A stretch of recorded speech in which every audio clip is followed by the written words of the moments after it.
Greetings, my name is Laura Lee, and I would like to welcome you to the 15th Annual Conference on Distance Teaching and Learning.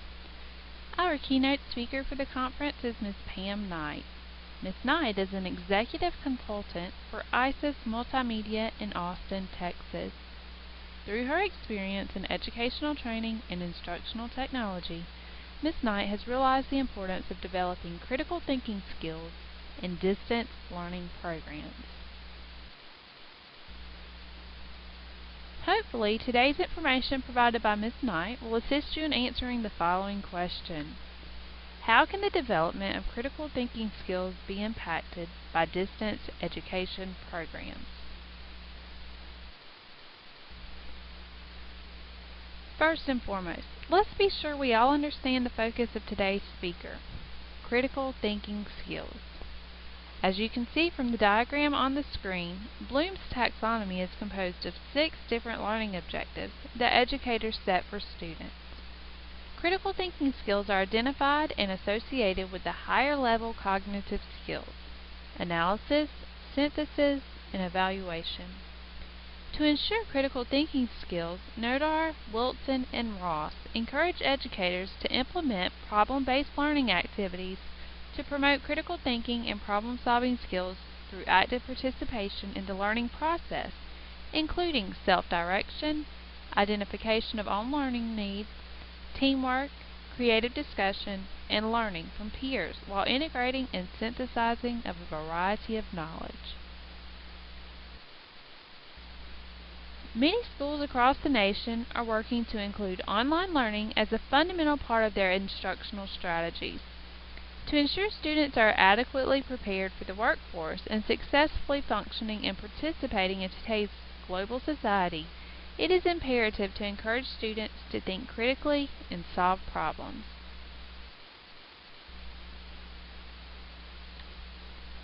Distance learning is defined as fully online courses, hybrid or blended courses that contain some face-to-face contact time in combination with online delivery and technology-enhanced courses, which meet predominantly face-to-face, but incorporate elements of technology into the course that may or may not follow the traditional semester or quarter time frame. Common course management tools for distance learning include WebCT, Blackboard, and First Class. This type of computer-mediated communication provides students with a social context for learning that allows learners to take their time to think about their contributions and organize their thought prior to responding. Ms. Knight will provide you with a plethora of information that you can use in your own distance learning programs to encourage critical thinking, specifically for those of you working with this type of course management tool. Nodar, Wilson, and Ross emphasize the importance of creating lessons and activities in the fashion of building blocks, all addressing a common theme: increasing motivation through rich learning activities, using a myriad of technological resources, offering real-life applications of knowledge that are cross-curricular in content, requiring synthesis of information, encouraging group collaboration for problem solving to encourage critical thinking, promoting self-assessment, offering suggestions to students for future considerations in completing assignments, providing access to expert performance through video, and offering related stories to ensure transfer of learning. Ken and E-Step emphasize the need for promoting critical thinking by implementing thought-provoking activities, by requiring students to answer open-ended questions in discussion boards, analyze arguments, and synthesize various course readings.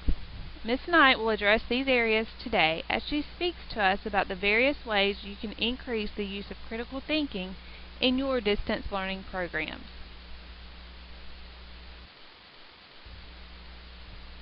Critical thinking helps learners to create and apply new knowledge to real-world situations. Collaboration through blogs, wikis, and writing tasks are just a few ways that online courses can provide real-world applications to course content. Research proves that critical thinking is seen as a necessary life skill, whereby the process of improving thinking is creating the ability to reflect and question various aspects of life. To ensure students are developing critical thinking skills, the online instructors should provide opportunities for analytical thought processes during discussions while also promoting student debates on controversial subjects. Journal writing allows students to reflect on course information by promoting the use of cognitive skills. When students own critical thinking habits, they are more in control of not only when and what they think, but also how they think. Instructors in the online learning environment should think of students as users of information, not receivers of information. Through critical thinking, students become actively responsible for their own education, which can lead to wisdom, not just the learning of new information. Let's take a moment to consider, do you think?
Snyder and Snyder note, those who have the ability to hear do not always actively listen.